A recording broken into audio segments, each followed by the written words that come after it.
अस्सलाम वालेकुम, welcome back हो गया आज के व्लॉग के अंदर। अभी जो है इस वक्त सुबह का टाइम है, संडे वाला दिन है और नाश्ता बन रहा है हमारा। नाश्ता अभी लेट ही उठे हैं सारे लोग और इस वक्त गैस वगैरह नहीं होती, तो नाश्ता हमारा जो है इस वक्त मेरा नाश्ता अभी मैं इसमें सारी वेजिटेबल वगैरह डाल के अंडा है बन रहा है और ये बन रहा है हमारा। इसके ऊपर चाय हमारी ऑलरेडी रखी हुई है इसके ऊपर रेडी होने के लिए। और ये बिल्कुल बेगम के हिसाब से तो बिल्कुल ठीक है। जाहिर सी बात है गैस का जो एग्जैक्ट गैस की हीट है ना वो तो नहीं होती, लेकिन बहरहाल ये आपको गुजारा करने के लिए बहुत अच्छी चीज़ है। और जो दूसरा चूल्हा है उसका ये सबसे बड़ा ड्रॉबैक है कि उसके ऊपर जो है ना आप लोगों को बर्तन सेलेक्ट करके लेने पड़ेंगे। इसके ऊपर वो चीज़ नहीं है, बेगम ने उसको यूज़ ही नहीं किया जब से ये आया, इसी को यूज़ कर रही है। बाकी रोटी वगैरह का एक्सपीरियंस आपके साथ लास्ट टाइम शेयर किया था। रोटी बन जाती है, थोड़ा टाइम ज़्यादा लगता है। हाँ नहीं, उतने टाइम पे बन जाती है वो सेकने में। जिस तरह जिनको बहुत आदत होती है ना कि किनारे तक बहुत ज़्यादा पकी हुई, वो थोड़ा सा इसको मुश्किल लगता है। जैसे रुमाल रोटी वाला रख के नहीं हम करते हैं, उसी तरीके से करना पड़ता है, वो करना पड़ता है। बाकी ये है कि ऐसा कोई नहीं है, हर चीज़ परफेक्टली होती है, इसमें कोई ऐसी कच्ची रहने वाली या ज़्यादा टाइम लगने वाली चीज़ नहीं है। अभी हमारा नाश्ता स्टार्ट किया था कोई 10:35 पे नाश्ता स्टार्ट किया था, अभी 10:50 हो गए, तो सबका बच्चों का नाश्ता जो है ना रेडी हो चुका है। और इस वक्त जो है ना चाय हमारी फाइनल जो है रेडी हो रही है और आमलेट जो है ना रह गया, वो आमलेट ही रह गया। बाकी रोटी छोटी हमारी बिल्कुल फिट बनती है। 15 मिनट में, मेरा ख्याल 15-20 मिनट में सबका नाश्ता रेडी हो गया। बच्चे इस वक्त नाश्ता जो है ना उनको दिखा भी देता हूँ, बच्चे नाश्ता सारे कर रहे हैं अपना अपना माशाल्लाह।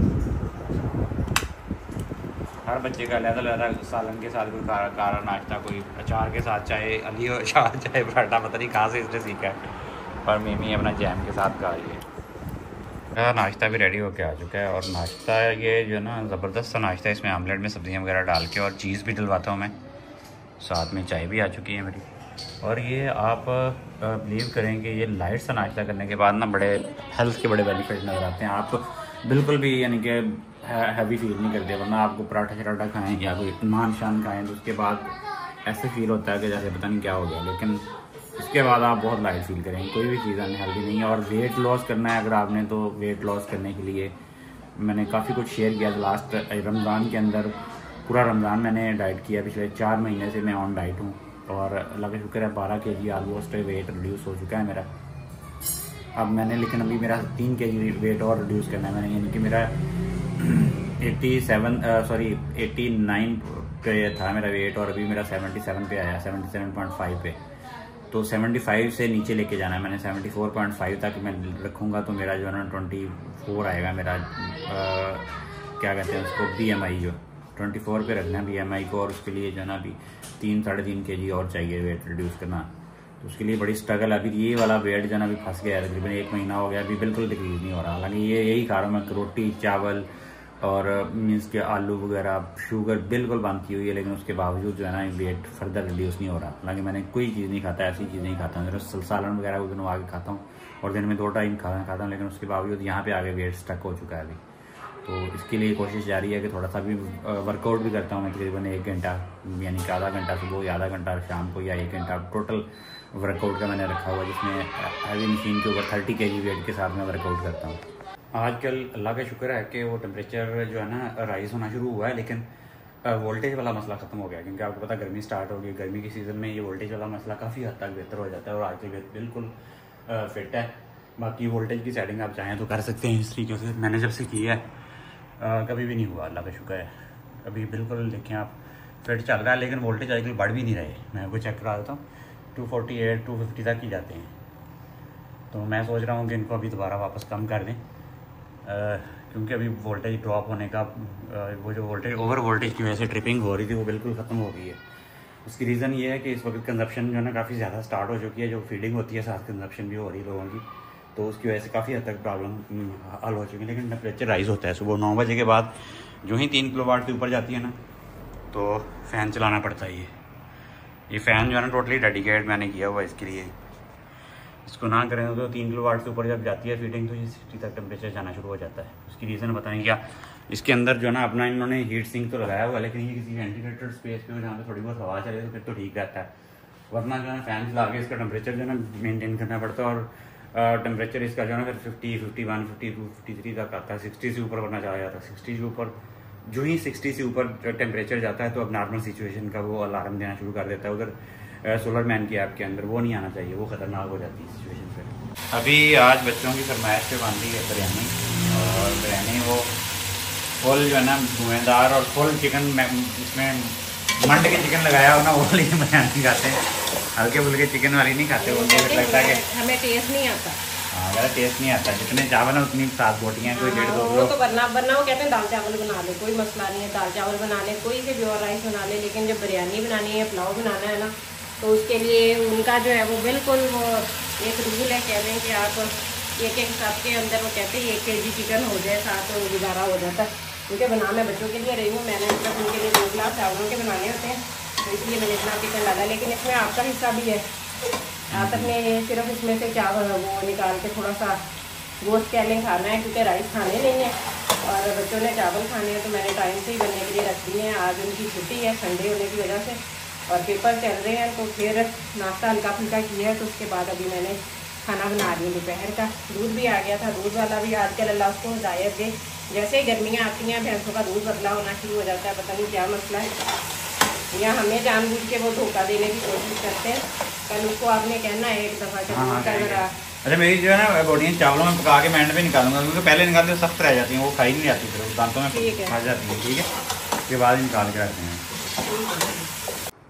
भाई बिरयानी हमारी ज़बरदस्ती बन गई है, बच्चों को मैंने कहा आ जाएं आके खा लें, और शानदार ये पसंद है। मिमी कह रही थी जूसी जूसी, इसलिए थोड़ी सी उनके लिए मैं ना नरम चावल रख के बनाती हूँ कि बहुत ज़्यादा सख्त ना हो। जब तक मैं और आतिफ अकेले खाते रहे ना, हमारे चावल इस तरह होते थे मिनिमम ऑयल के अंदर, और वो जैसे फूंक मार के उनको उड़ा सकते हैं ना उस तरह के। लेकिन जब बच्चों के लिए बनाए, फिर एक दफ़ा खाने में तो वो वाले राइस अच्छे लगते हैं, लेकिन जब दूसरी दफ़ा हम उनको गर्म करते हैं ना, तो वो थोड़े से सख्त हो जाते हैं, फिर बच्चों को मुश्किल होता है, तो इसलिए हल्के से नरम रखते हैं। लेकिन चावल टूटे नहीं, माशाल्लाह चावल हमारे इस दफ़ा बड़े ज़बरदस्त है, तकरीबन हर दफ़ा बड़े अच्छे होते हैं। सैलड हमारा फ्रेश, हाँ हमारे घर का सलाद पत्ता, क्योंकि अब ये मगर मैं अभी मैं लेके आई हूँ ना, तो ये जलना शुरू हो गया इसके। ये तकरीबन जितने भी फ्रेश पत्ते मुझे नजर आएंगे मैं वो तोड़ लाई हूँ, उनकी गर्मी की वजह से सारे उसके किनारे जो है वो जलना शुरू हो गए। दूसरी बात ये इतने नाजुक से हैं कि हमने लास्ट टाइम जितना था एक दफा हार्वेस्ट कर लिया था, उसको मैंने धो के क्लॉथ बैग में भी उसको रख के देखा है, लेकिन ये ना कुछ दिन 2-3 दिन बड़ी मुश्किल से गुजारा करते हैं, उसके बाद खराब होना शुरू हो जाते हैं। तो इसलिए इनका बड़ा मसला है, ये बड़ी नाजुक सी चीज़ है। अच्छे बड़े लगते हैं, अली को तो खैर बहुत ज़्यादा पसंद है, अली और रिजान को। बाकी पुदीना धनिया भी हमारा घर का, रायता जो है हमारा फ्रेश बिल्कुल अभी अभी ताज़ा जो मैं ला के इसको मैंने कूटा है हावन दस्ते में, क्योंकि कभी कभी तो होता है कि चटनी उसके ब्लेंडर वाली कभी बहुत कम खाते हैं हमारे घर में, डेली की फ्रेश बनी हुई जो है वो अच्छी लगती है। बच्चे वेट कर रहे थे, आगे एक बच्चा आ गया, हरीम का मूड खराब है क्योंकि वो कह रही थी ये रायता मैंने पकड़ के किचन से यहाँ पे ला के रखना है। उसको मैंने मना कर दिया, मैंने कहा ये आते आते बाउल भरा हुआ है तो ये गिर जाएगा, यहाँ कारपेट सारा खराब होगा। वो इसी बात में मूड खराब करके अब रूम में जाके बैठी, उसको लेके आते हैं, खाना खाते हैं सारे मिलके। अभी जो है ना मैंने एक प्लेट पूरी भर के चावलों की खाई है, उसमें 4 से 5 पीस जो है ना चिकन के थे, मीन्स की बोटियाँ थी, प्लस और रायता था, सैलड था, और पूरी प्लेट भर के मैंने खाई है। खा के मैं 15 मिनट के बाद वर्कआउट के लिए आ गया हूँ, ऊपर वर्कआउट करता हूँ। आधा घंटा मैंने प्लान है मेरा कि आधा घंटा वर्कआउट करना है। आधा घंटा वर्कआउट करने के बाद तकरीबन 1:45 पे मैंने जो है ना वो चावल खाए हैं। तो इसको 2 घंटे के बाद रैंडम जो है ना मैंने फास्टिंग चेक करनी है और शुगर चेक करनी है रैंडम पे कितनी आती है, और वर्कआउट करने के बाद चेक करनी है कि कितनी आती है। आधा घंटा वर्कआउट करूँगा। अभी मैं 30 kg वेट लगाता हूँ, मैं वेट लगा के इसके साथ वो 8 से 10 करता हूँ, और साथ में वॉकिंग की जो है ना रूटीन है कि मीन्स की एक्सरसाइज हैं 3-4 एक्सरसाइज डिफरेंट टाइप की, जो कि शुगर पेशेंट के लिए या उन लोगों के लिए जिनकी स्पाइक्स होते हैं ज़्यादा, उनके लिए हैं। तो 4:30 बजे जो है ना रैंडम चेक करेंगे कि कितनी आती है, वो फिर आपके साथ शेयर करते हैं। अभी मैं वर्कआउट कर रहा हूँ, वर्कआउट आधा घंटा 35 मिनट करनी है। 2 बजे मैंने स्टार्ट किया था, 15 मिनट हो चुके हैं, ठीक है। तो वर्कआउट करने के बाद फिर 2 घंटे के बाद रैंडम चेक करनी है कि कितनी आती है। अभी पूरे 2:30 हो चुके हैं, आधा घंटा हो गया मुझे करते हुए अपना वर्कआउट, और मेरी हालत से भी आपको लग रहा होगा काफ़ी ज़्यादा थकावट हो रही है। यहाँ पे मैंने ऊपर रखी हुई मशीन, और ये फ़ैन मैंने लगाया, ये वो सेम फ़ैन है जो मैंने नीचे 30 वाट का जो हमारा इन्वर्टर DC इन्वर्टर फ़ैन था ना, वो लगाया था नीचे वाले रूम में।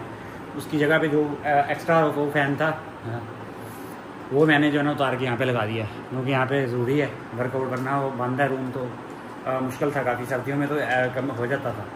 लेकिन इसकी वजह से ये हुआ कि इन्वर्टर को भी काफ़ी फ़ायदा हो गया है।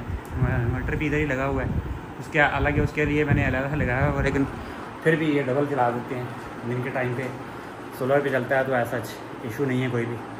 अभी 4 बजे जो है चेक करेंगे रैंडम शुगर कितनी आती है। बाकी आपको अपनी लाइफ के लिए जहाँ आप 8-10 घंटे 12 घंटे अपने बिज़नेस के लिए, जॉब के लिए निकालते हैं, बाकी कामों के लिए सब कुछ निकालते हैं, तो अपनी सेहत के लिए, अपनी लाइफ के लिए 1 घंटा दिन में लाजमी निकालें। वो चाहे 15-15 मिनट करके 4 दफ़ा निकालें, आधा घंटा करके 2 दफ़ा निकालें, या 20-20 मिनट करके 3 दफ़ा निकालें। अपनी ज़िंदगी के लिए जो है ना 1 घंटा दिन में लाजमी, 24 घंटों में 1 घंटा लाजमी वक़्फ़ करें। कि एसी वाले रूम को छोड़ के जाके ऊपर एक्सरसाइज करनी इस वक्त डिफ़िकल्ट तो है, लेकिन आपको अपने लिए टाइम निकालना पड़ता है। यहाँ पे आप या तो एसी वाले रूम में बैठ जाएँ या फिर एक्सरसाइज करें, अपने लिए दिन में 1 घंटा लाजमी वक़्फ़ करें, उससे आपको काफ़ी फ़ायदा होगा। बाकी 4 बजे जो है ना आपको रैंडम शुगर चेक करके बताएंगे। अच्छा, एक और बात आप लोगों से शेयर करना चाह रहा था मैं कि एक मैंने जो ना अपने लिए डाइट प्लान सर्च करते करते पिछले 4 महीनों से काफ़ी कुछ मैंने जो ना सर्च किया है गूगल पे। मेरे पास काफ़ी डाटा पड़ा हुआ, अगर आप लोग इंटरेस्टेड हो तो मैं काफ़ी सारे फूड्स जो हेल्दी हैं, जिनके डिफरेंट फ़ायदे हैं, इनके शुगर से लेके ग्लाइसेमिक इंडेक्स से लेके काफ़ी कुछ मैंने उसके ऊपर सर्च करके वो चीज़ें जो ना इकट्ठी करके रखी हैं। कोई 40 टाइप की डिफरेंट फूड्स हैं जो कि आप हेल्दी ले सकते हैं। उसमें हर्ब्स हैं, उसमें डिफरेंट टाइप के सीड्स हैं, उसमें वेजिटेबल्स हैं, उसमें फ्रूट्स हैं। तो एक पूरी सीरीज़ अगर आप इंटरेस्टेड हैं तो मुझे कमेंट करके लाजमी बताइएगा। मैं आप लोगों के लिए वो पूरी सीरीज़ जो है 8-10 वीडियो होंगी, उसमें हर वीडियो में 3 से 4 आइटम जो है ना शेयर कर दिया करूँगा। तो लाजमी मुझे कमेंट करके बताइएगा, अपनी इंटरेस्ट शो कीजिएगा ताकि मैं बनाऊँ, मेहनत करूँ। वरना मैंने तो अपने लिए सर्च करके रखी हुई है, मेरे पास डाटा है उसका, लेकिन आप लोग इंटरेस्टेड हैं तो लाजमी मुझे इनबॉक्स में या कमेंट करके बता सकते हैं। अभी जो है ना टाइम हो गया 4:30 होने वाले, थोड़ा लेट हो गए हम लोग। रैंडम शुगर चेक करनी थी तो सामान वगैरह सारा मैं निकाल के इसको लाइन अप करता हूँ और अभी शुगर जो है ना चेक करते हैं, क्योंकि हमारे 2.5 घंटे हो गए हैं ऑलमोस्ट खाना खाए हुए। तो बेगम तो अभी गुलाब जामुन जो है ना खा के हटी 15-20 मिनट पहले, लेकिन फिर भी चेक करेंगे हम बेगम का भी एक गुलाब जामुन खाने के बाद क्या इफेक्ट होगा। और बेगम ने कोई आज एक्सरसाइज नहीं की, तो मैं इसको जो ना अभी करता हूँ, जो ना फिर आपसे मिलते हैं।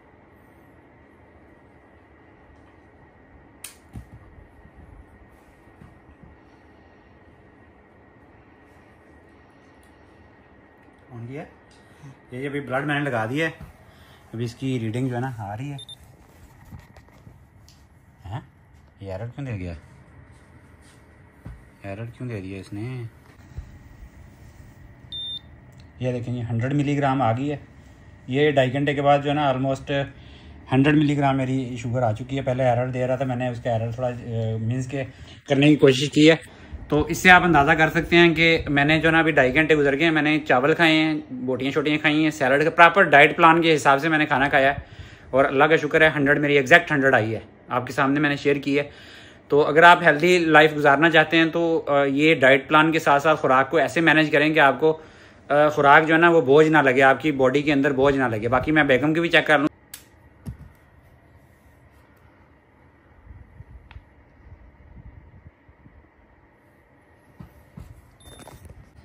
देखिए जी बेगम ने अभी 10 मिनट पहले गुलाब जामुन खाया और साथ में जो है ना अभी बिरयानी शिरयानी भी मांडे के खाई, और ये गुलाब जामुन के बाद की है। इसका मतलब है कि बिल्कुल फ्रेश बंदे को जो है ना गुलाब जामुन फ्रेश हमारे पास एक आया, मिठाई आई है एक बेगम की भाभी के जो है ना भतीजा हुआ। गुलाब जामुन हमने तो एक गुलाब जामुन खाने के 10 मिनट बाद जो है ना आपकी 128 आ रही है। इसका मतलब ये बहुत जबरदस्त है, मीन्स के इतना स्पाइक नहीं है।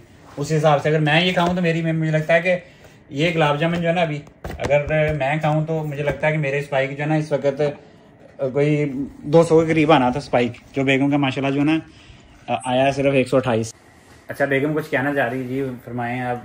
नहीं कुछ कह रहे, कहते हैं बहुत इम्यून सिस्टम स्ट्रॉन्ग है खाना। मैंने कहा मैं एक तो आपसे उम्र में भी छोटी हूँ, एज से भी बड़ा फर्क पड़ता है। एक का शुगर से कोई ताल्लुक नहीं, उनको बड़ा दुख हुआ है उस बात टेक्निकल जो है ना टेक्निकली नहीं आप माने या ना माने, आपको बड़ा दुख हुआ है इस बात पे। नहीं दुख नहीं हुआ, मैंने कहा कि ये बातें उस वक्त होती हैं कि अगर आप कहें कि बहुत लोग किसी बंदे ने नोटिस किया, आप मुझे बताएं, आप गेस करके बताएं जो लोग हमारी वीडियो देख रहे हैं कि हमारा एज में कितना फर्क नजर आता है आपको। हालांकि हमने बताया भी हुआ काफी दफा, लेकिन फिर भी आप मुझे बताएं कि हमारा एज में मुझसे यानी कि कितने साल कितने डिकेड्स जो है ना छोटी नजर आती है। अच्छा दूसरी डिकेड्स सदी नहीं होती, डिकेड 10 साल का होता है डिकेड, एक सदी जो है ना वो एक सेंचुरी होती।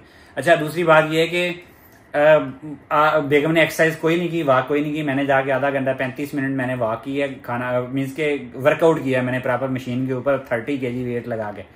ठीक है, ये सारी चीजें मैटर करती हैं। यानी कि इसमें जो कुछ एक्सरसाइजें हैं, अगर आप लोग कहोगे तो मैं शेयर कर दूंगा आप लोगों के साथ। वो एक्सरसाइजें जो है ना आपकी, वो एक्सरसाइज ऐसी है कि अगर आप 15 से 20 मिनट भी वो एक्सरसाइज करो ना, तो आपके जो स्पाइक्स हैं खत्म हो जाएंगे बिल्कुल भी आपके। तो ये इन चीज़ों से बड़ा, आपने अगर खुराक लेनी है तो उसके बाद आपको हार्ड वर्कआउट करना है। और मैं अभी 35 मिनट क्या किया, 35 मिनट मैंने रात को करनी है एक्सरसाइज। तो टोटल 70 मिनट्स की जो ना वॉक, एक्सरसाइज और हैवी वर्कआउट करेंगे आप, जो मर्जी आप खाएंगे ना, लकड़ हजम, पत्थर हजम, सब कुछ हजम होकर आपका स्पाइक बिल्कुल नहीं आएगा। बाकी बेगम ने अभी गुलाब जामुन 10 मिनट पहले बेगम ने गुलाब जामुन खाया, जिसकी वजह से जो है ना वो आपने भी शुगर चेक कर दी थी, आपने नहीं खाया। मैंने आपसे कहा कि आप सही, इसलिए मैं, क्योंकि मेरा 2 घंटे, मैंने तो बताया हुआ था कि मैंने 2 घंटे बाद चेक करना है। मैंने चावल खाए हुए, चावल खाने के बाद 2 घंटे बाद मैंने चेक करना था। चावल मैंने खाए हैं, खा के मैंने 2 घंटे का टाइम पूरा किया, उसके बाद मैंने चेक करना है। जिस टाइम हमने चावल खाए उस टाइम पे हमारे घर मिठाई नहीं आई थी। मिठाई हमारे घर में जिस टाइम आई है मैंने उसी टाइम पे खाई। और मुझे ये कहते अभी अभी खा लो, तुम्हें फ्रेश फ्रेश पसंद है, गरम गरम गुलाब जामुन है, अभी लेके 2-3 तो खा लो, सिर्फ एक खा के जा रही हूँ। नहीं चले एक ही बहुत है। मैंने अगर इतने दिन के बाद 128 140 तक फिर भी हेल्दी बंदे के लिए 140 तक हर बंदे के लिए नॉर्मल है। अगर खाना खाने के फौरन बाद अगर चेक करेंगे ना, इवन 2.5 घंटे के बाद रैंडम भी 140 तक नॉर्मल है। 140 अगर गुलाब जामुन खा के 140 भी आती है ना, तो फौरन भी आती है, वो बिल्कुल नॉर्मल है। बात बताई नहीं है। हाँ, मैंने गुलाब जामुन से पहले एक बर्फी भी खाई। तो ये बिल्कुल नॉर्मल है। 140, 160, 180 तक भी बिल्कुल, कुछ लोग तो एज के हिसाब से, मेरी एज में 160 तक भी नॉर्मल है। यानी कि आप 160 तक अगर आपकी रैंडम 2 घंटे बाद, 2.5 घंटे बाद भी आ जाती नॉर्मल, उन्होंने 10 मिनट के बाद चेक किया। खैर, ये थी आज की वीडियो। आई होप आप लोगों को अच्छी लगी होगी। अच्छी लगी है तो लाइक, शेयर और सब्सक्राइब करें। आपसे मुलाकात होगी इंशाल्लाह कल एक नए व्लॉग में। तब तक के लिए अल्लाह हाफिज। अल्लाह हाफिज।